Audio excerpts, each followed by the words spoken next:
Hello! If you clicked on my video, you probably already know what you came here for, so I'm just gonna get straight to it. Me and my husband went to Maui, Hawaii, and we stayed there for a whole week. And let me tell you guys, it was the best experience. It was my first time riding on an airplane.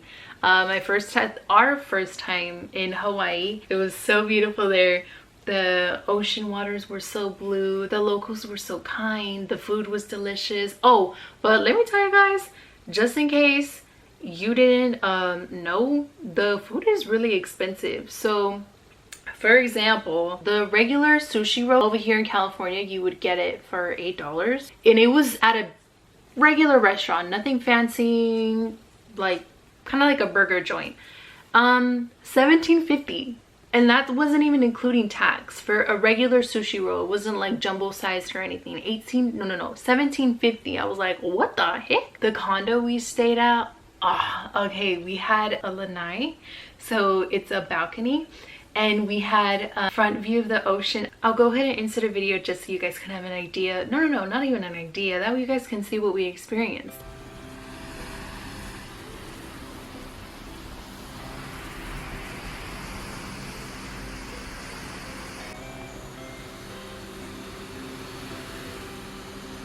So we were in Hana, which is in the west side of Maui. So for the week that we stayed there, we wanted to get the whole Maui experience. So we traveled all around the island. And for those of you that don't know, the main attraction in Maui is the road to Hana. If you notice on the map, it's on the opposite side of where we were staying. So the drive from Lahaina all the way to Hana was probably about like 4 hours, I think. Don't quote me on it, but that's what I remember. Okay, so it was day 3 that we went to Hana. The special thing about the road to Hana is that there are stops everywhere. So as you're driving, there are like fruit stands, people selling fresh pork on your way to the town. So some of them that we went to, we obviously stopped on the side to get some fresh coconut. We also went to the bamboo forest. The cool thing is that the whole place was just full of bamboo. And you don't think about these things, but the sound of the wind blowing the bamboo all together made such a beautiful sound. I'll insert the video and hopefully you guys can hear it, but in person.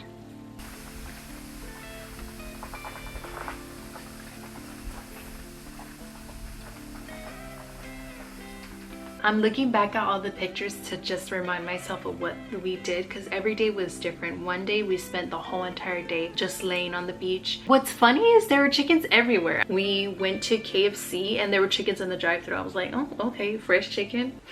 I'm just kidding, but oh, we also went to the Garden of Eden. Oh my god, okay, I have a story for you guys there. When we went there, it may be common sense for other people, but I had no idea that it was gonna be full of mosquitoes.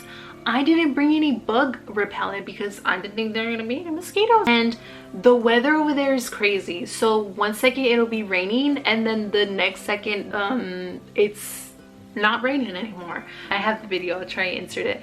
So we've been driving the whole day with the top off and it literally just started sprinkling, so we're gonna hurry up and put it back on. The roof only took us like 5 seconds to put on and then it stopped sprinkling. So funny. We're here at the Garden of Eden. The rain started picking up, so we gotta run and find shelter. Oh, we need to scream. Okay, it's sort of protecting us. Yeah, it's gonna start dropping big ones though right now. Oh my gosh. You probably can't see the rain through the camera, but it's raining pretty hard. PSA, if you're planning on going to the Garden of Eden, stock up on mosquito repellent and try and make sure, I don't know if they make this, I don't really use mosquito repellent, but if they make this, make sure that's waterproof because it's raining, so it's gonna wash off. The second I stop, they attack you from everywhere. I kid you not, they bit me over 30 times. And I'm not even over exaggerating. I counted how many times they bit me. They bit me all over my arm, all over my leg.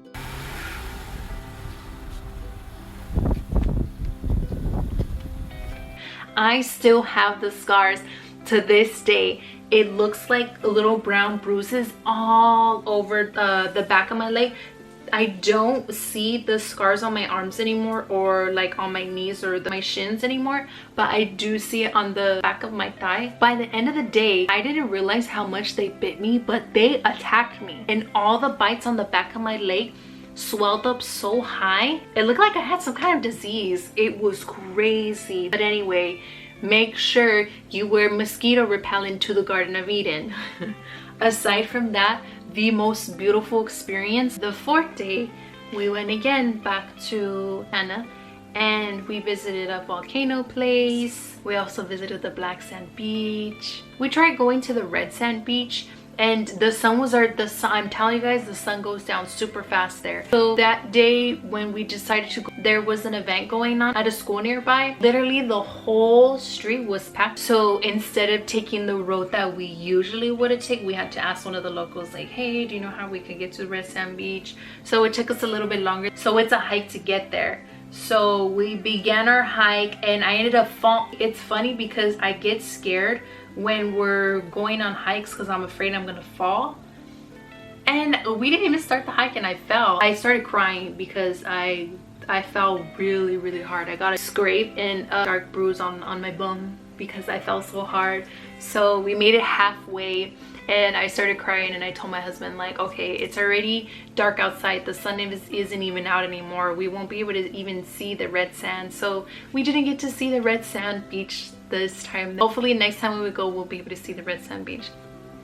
Anyway, after that, we went to a nearby place and we had Thai food. It was really good. And we're on our way home.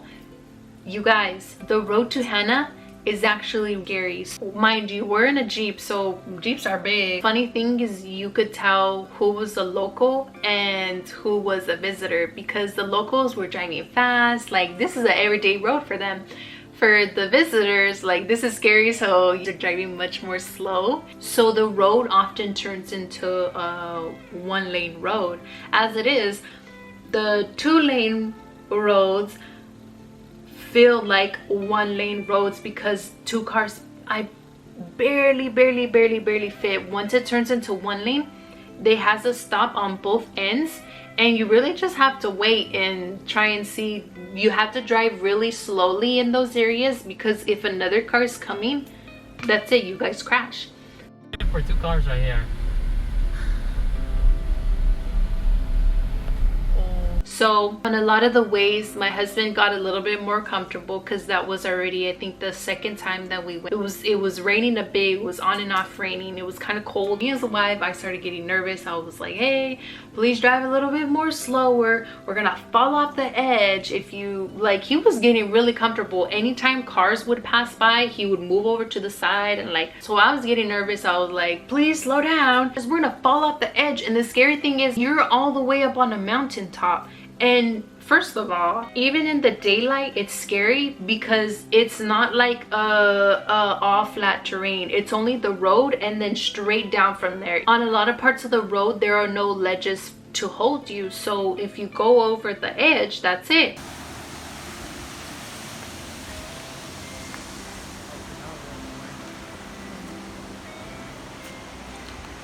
So I told my husband, please be careful because if not, we're gonna, I want to make it back home. He was like, okay, don't worry. But he was just making me nervous. So I said, hey, let's just switch. I'll just feel more comfortable. So we ended up switching. It's super late at night, so it's pitch black. There are no lamp posts, so you don't see where you're going. The only lights that you see are the people coming from the opposite direction and your lights. The funny thing is sometimes you confuse your lights with the other lights because there are little reflectors on the road. So when you're driving, you think another person's coming your way, so you start moving to the side because the roads are so tiny, but it ends up just being your reflection. So it was gonna take us a long time to get home, but I felt comfortable driving. So I'm driving super slow and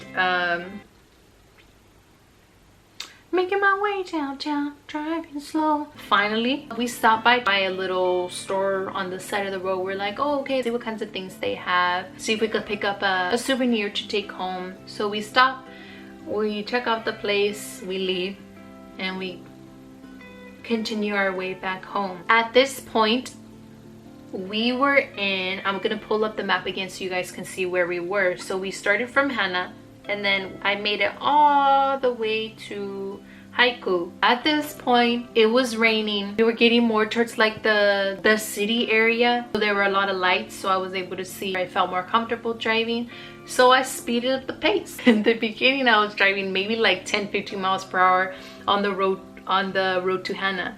But on our way back, once I got to Haiku, I felt comfortable. So the speed limit there I think was 40. I was driving anywhere between 35 to 40. Not fast at all, right? So I'm driving,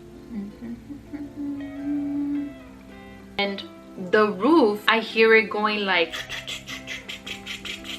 and I'm like, I'm not driving that fast. Why is it acting crazy? So then I see from the corner of my eye that like my husband is reaching up.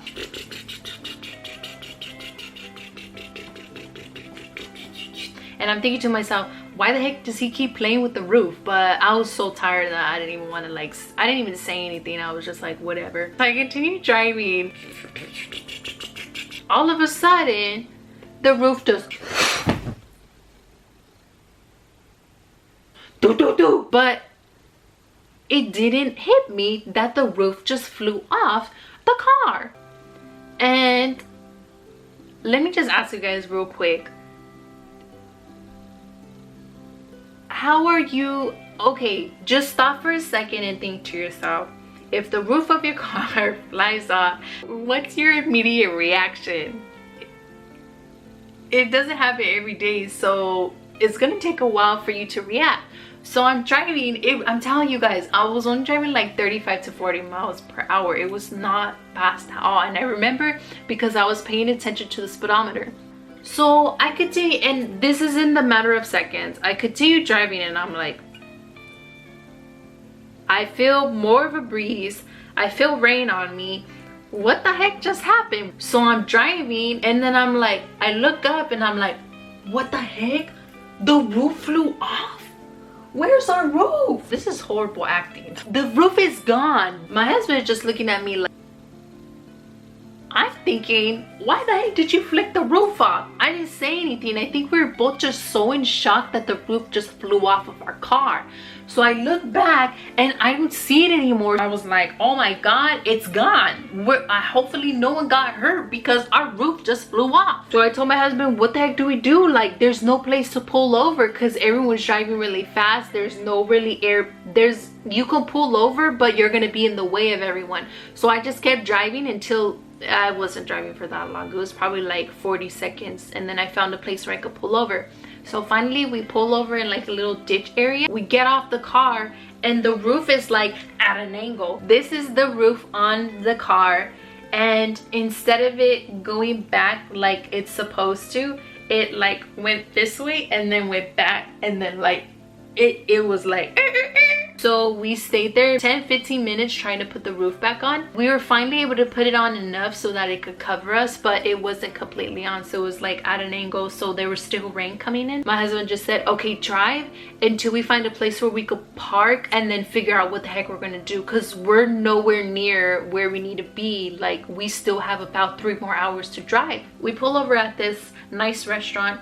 We find a parking. I told my husband, okay, let's try and call the dealer. My assumption is that they're open for 24 hours. They were not open for 24 hours. So we called and then set us up with people that kind of like just took a message. We explained the whole situation, asked them if there's any way that we can get help. So the lady just told us, well, there's nothing that we could do for you. Just go in tomorrow and then trade out your car. So I wanted to cry because I'm like, okay, we have about 2 or 3 more hours to drive home. The roof doesn't even clamp on.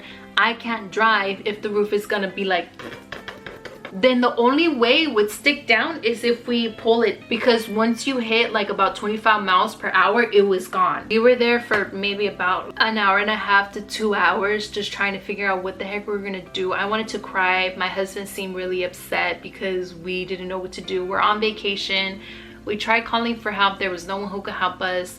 Nobody stopped to even ask like, hey, are you guys okay? Like, I noticed your roof is hanging off your car.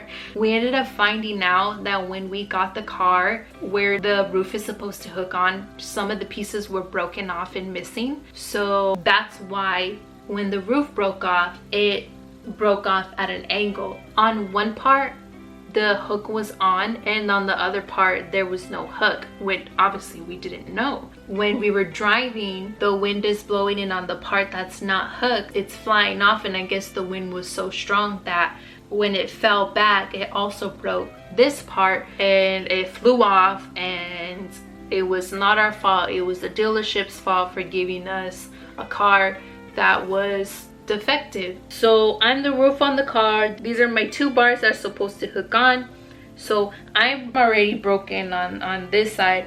This side I'm broken at an angle. So my husband's trying to like put this part back into place, but it doesn't budge. So it's like this whole entire time my husband's like pounding on it, trying to like snap it back into place so it could at least hook back on until we could make it back home. And my husband's like, I need a hammer for this. There's no way that I could be able to snap it back into place with my hand. So I'm looking around and there are people coming in and out of the restaurant, but we can't go up to them and ask them for a hammer. Like, what the heck? So I see some locals who are fishing, and they're all just hanging out, and they have pickup trucks. So I'm like, okay, they have to have a hammer in there. So I told my husband, it doesn't hurt to ask. The worst they could say is that they don't have a hammer. So my husband goes up to me, he's like, hey man, I'm sorry to bother you, but by any chance, do you guys have a hammer? The guy's like, a hammer?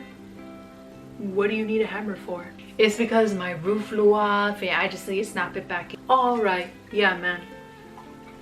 Here you go, but just make sure you give it back. Thank God he had a hammer. So he gives him the hammer, he tries to slap it back into place, it does not work. So my husband gives the guy back his hammer. He's like, thanks for letting me borrow your hammer. Yeah, no problem. So my husband said like, all right, you drive, I'll just hold the roof down the whole entire way home. My husband held the roof down and until we made it home. We parked, we went back into the condo, and that was a rough night. We were just like so low, and we had to drive all the way back to the airport just so we could switch out our car. And it was kind of an inconvenience for us because it took about 2 hours out of our day. We could have been on our way back to Hana. The next day, both of us were holding it as hard as we can. When I tried holding it down, there were a lot of times where it almost flew back off because it was hard. Finally made it. The funny thing is when we pulled in, nobody even looked at like, I mean, the roof is broken. Oh, I wish I had pictures, but the roof was like, instead of being like this, it was like it didn't go all the way down, and nobody even looked like, what happened to your roof? Nobody even questioned it. So we pulled in, we were like, hey, we want to switch out our car, this happened. They're like, okay. I'm like, this probably happens every day because they didn't even question why our roof was broken. And the funny thing is when we spoke to one of the representatives, we were like, oh yeah, this happened, blah blah blah, are they gonna, she's like, oh, that's not my job, like they'll probably call you if they have any questions. And I was like, okay. I was already prepared to argue like, you guys gave us a car that was broken and all this stuff, but nobody even bothered asking what the heck happened. In that moment, it was rough. Now that we look back at it, it's freaking hilarious. The funny thing is, on our way there, we were both like,